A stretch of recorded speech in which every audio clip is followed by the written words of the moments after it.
स्वागत है आप सभी का। आपके साथ मैं हूं स्वप्निल और आप देख रहे हैं महाकवरेज। उपचुनावों के नतीजे जो सामने आ रहे हैं, किस तरह के वो नतीजे हैं उसका अंदाजा आप मेरे पीछे लिखे टेक्स्ट से पता लगा सकते हैं। ये स्थिति राजस्थान की है। राजस्थान में जिन 2 सीटों पर विधानसभा के उपचुनाव हुए वहां पर कांग्रेस का मंगल ही मंगल नजर आ रहा है। दोनों ही सीटें कांग्रेस के ही खाते में जाती नजर आ रही है। एक जा चुकी है और एक जीत के मुहाने पर कांग्रेस पहुंच चुकी है। तो कांग्रेस का परचम राजस्थान में उपचुनाव में लहराया है।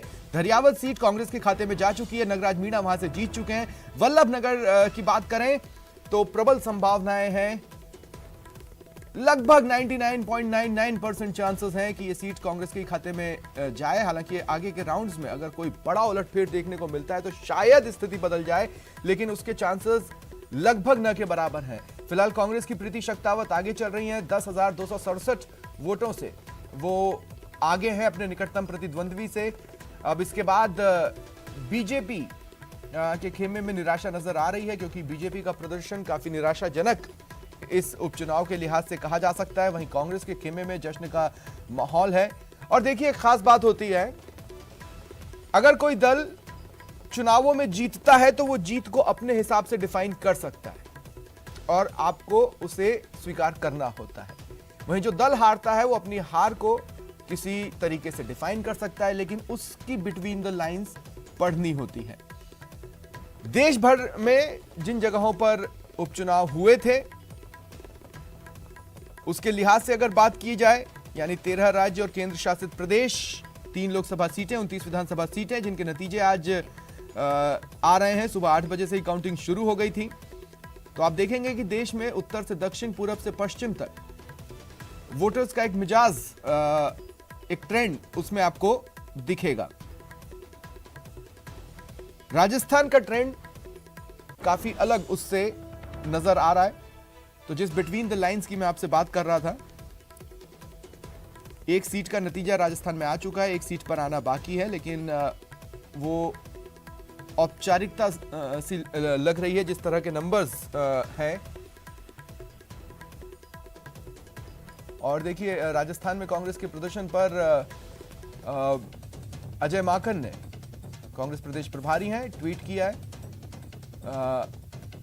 राजस्थान उपचुनाव में भारी मतों से जीत की ओर अग्रसर। दोनों विधानसभा उपचुनावों में कांग्रेस कार्यकर्ताओं की मेहनत रंग लाई। मुख्यमंत्री श्री अशोक गहलोत और प्रदेश अध्यक्ष गोविंद सिंह डोटासरा जी, साथ ही समस्त कांग्रेस नेताओं को बधाई।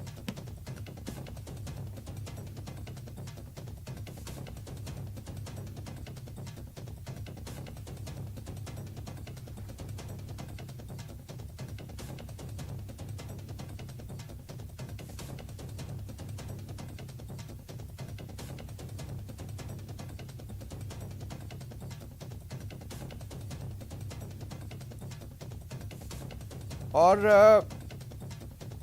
हमारे साथ गेस्ट लगातार बने हुए हैं। आर तिवारी जी, कांग्रेस नेता, हमारे साथ हैं। मनीष पारिक जी, बीजेपी नेता, हमारे साथ हैं। महेश शर्मा जी, वरिष्ठ पत्रकार हैं, लगातार हमारे साथ बने हुए हैं। आप सभी का एक बार फिर मैं स्वागत करता हूं, आपको, आप सभी को, और हमारे तमाम दर्शकों को, देशवासियों को धनतेरस की हार्दिक शुभकामनाएं और बधाइयां। ये आपके लिए खुशियां लेकर आए, लेकिन धनतेरस कुछ खास खुशी राजस्थान में बीजेपी के लिए नहीं ला पाया है।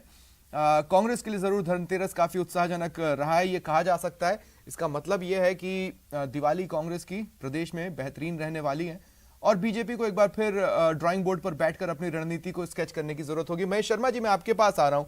मैं एक बार देश की ओवरऑल स्टेट पर आपसे बात करना चाहता हूं। देखिए, मोटे तौर पर जिस तरह से नजर आ रहा है, बीजेपी जहां नहीं थी वहां पर भी थोड़ा बहुत अब दिखाई दे रही है। देश भर के उपचुनावों के नतीजों को अगर हम देखने की कोशिश करें, वहीं कांग्रेस के लिए सबसे बड़ी खुशखबरी अगर कहीं से आ रही है तो वो राजस्थान से ही आ रही है। मतलब नेशन के मूड की अगर मैं बात करूं, या मूड ऑफ नेशन की मैं बात करूं, तो लगभग वही स्थिति है जो 6 महीने या 7 महीने पहले हुआ करती थी।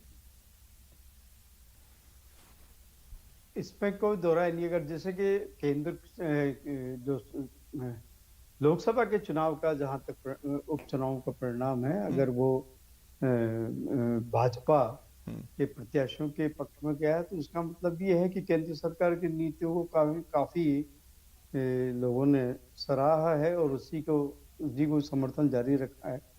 और जहाँ कांग्रेस सरकार जो राजस्थान में है, तो उसकी नीति, रीति और उनके नेताओं के जो भूमिका रही है, उसके लिए मतलब क्या कहते हैं, कांग्रेस का वहाँ वर्चस्व बना था। हम्म, ये सारे नतीजे जो एक तरह से देखा जाए तो 2023 और 24 के जो होने वाले, इसमें एक थोड़ी सी झलक की और संकेत देते हैं। हम्म, आप जिस तरह से केंद्र सरकार का जहां तक सवाल है भाजपा का, तो आपने ये देखा होगा कि चाहे वो अफगानिस्तान में तालिबान की सरकार बनी हो, चाहे संयुक्त राष्ट्र की सभा में बैठक हुई हो, विदेश नीति के मोर्चे पे, या अभी जो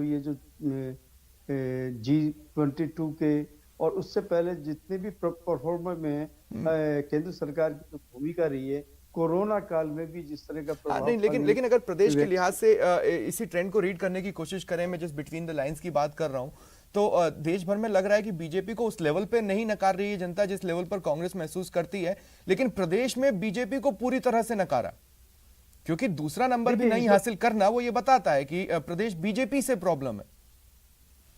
देखिए, आप ये इसमें देखिए, अगर वल्लभ नगर के जो चुनाव देखें, इसमें कांग्रेस, क्योंकि उपचुनाव के अंदर अब चूंकि 2 साल बाद में चुनाव होने वाले हैं, मुख्य चुनाव, तो ऐसी सूरत में जो जनता जनार्दन है वो चाहेगी कि इन 2 सालों से हमारे क्षेत्र की उपेक्षा न हो, चाहे वो सत्तारूढ़ दल का व्यक्ति, चाहे वो सीट सत्तारूढ़ दल की रही हो या विपक्ष की रही हो। अब चूंकि ये तो एक मुख्य कारण है कि कोई विकास से दूर रहना नहीं चाहता, जनता नहीं चाहेगी। दूसरा ये है कि आती है नीति, प्रत्याशियों के चयन का मामला, प्रत्याशियों की छवि का मामला।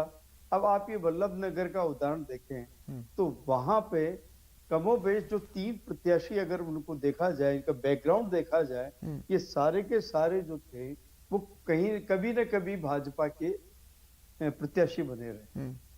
और जो वहां पे जहां कांग्रेस के पक्ष में ये रहा कि जो कांग्रेस प्रत्याशी है वो सहानुभूति का एक पात्र भी रहा, क्योंकि जो प्रीति जी हैं वो उनके जो पति थे उनका निधन हुआ, तो उनकी जगह उनको टिकट दिया गया, तो ये सहानुभूति की जगह। दूसरी तरफ तो दरियावाद में जहां जो विधायक भाजपा के थे, उनके पुत्र को टिकट देने की बजाय दूसरे प्रत्याशी को दिया गया, और ऐसी सूरत में निश्चित रूप से था कि उनके समर्थक और उनके मतलब जो जितने भी उनके तेवर काफी बाकी हुए, और ये नतीजा इस रूप में देखा जा सकता है। तो ये अगर जो प्रत्याशियों के चयन का मामला करें तो जो मुख्य जो नीति जो अपनाई गई है, सहानुभूति के वोट लेने के लिए प्रमुख रूप से रहा है। तो उसमें लेकिन एक और चीज है, वल्लभ नगर की जैसे आपने बात की, मैं कहना चाहता हूं, देखिए अब मैं आर.आर. तिवारी जी के पास जाऊंगा।